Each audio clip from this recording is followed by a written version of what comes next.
Bonjour à tous, bienvenue dans Déclic, le podcast qui tente de décrypter Google Ads et plus généralement l'univers du SIA. Je suis Jérémy Lacoste, consultant SIA depuis plusieurs années et j'aurai le plaisir d'aborder plusieurs fois par mois une problématique search. Sans langue de bois mais toujours avec bienveillance, notre mission au cours de chaque épisode est de déconstruire les mythes autour de Google Ads, une plateforme qui vient de fêter ses 20 ans, en partageant mes échanges, lectures et retours d'expérience. Chaque mois, je ferai un récap des différentes activités du search. En juillet, c'est l'heure des bilans comptables et des updates produits sur Performance Max.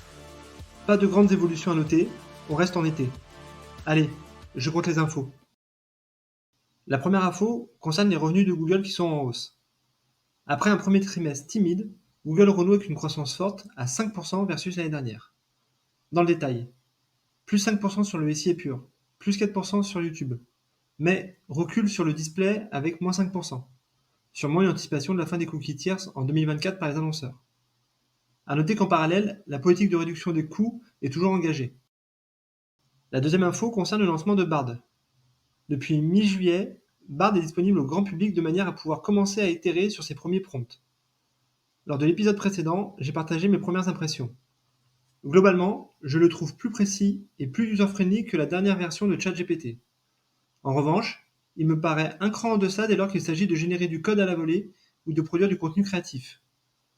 Tout l'enjeu sera sa prise en main par le grand public et son intégration dans la SERP Google.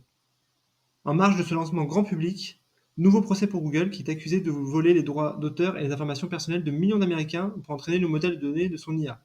Des plaintes qui risquent d'augmenter à mesure que l'IA générative se développe.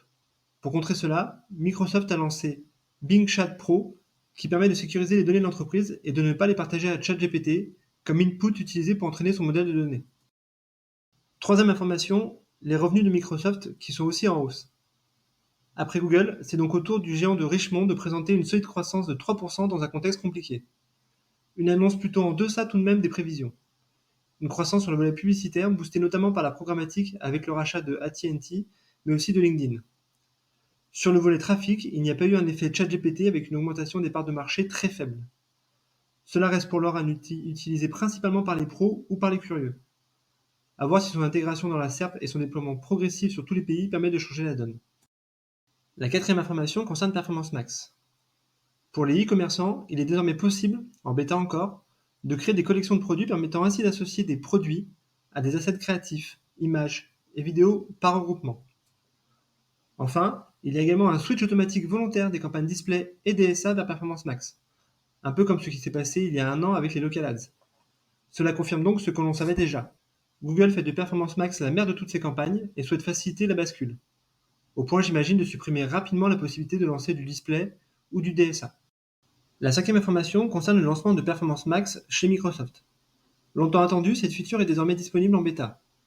Grosso modo, Microsoft a pris tout ce qui a fonctionné chez Google, permettant une diffusion multi-inventaire, à la différence qu'il n'y aura rien sur le volet email ni vidéo. Idem, sont encore dans les cartons les fonctionnalités suivantes. L'ajustement des enchères en fonction de la valeur de conversion, le bidding sur des nouveaux clients uniquement, ou encore la possibilité de faire des A/B tests. La sixième information concerne l'extension de logo de Microsoft. Après Google, c'est donc au tour de Microsoft d'exploiter cette feature, permettant ainsi d'aller chercher plus de réassurance encore. Il suffit de demander d'être whitelisté dans la bêta pour y avoir accès. Voilà, cette 17e revue d'actu est terminée avec un agenda solide autour de la structuration produit. D'ici là, prenez soin de vous et si vous me cherchez, vous savez où me trouver. En vacances bien sûr, allez, à la prochaine.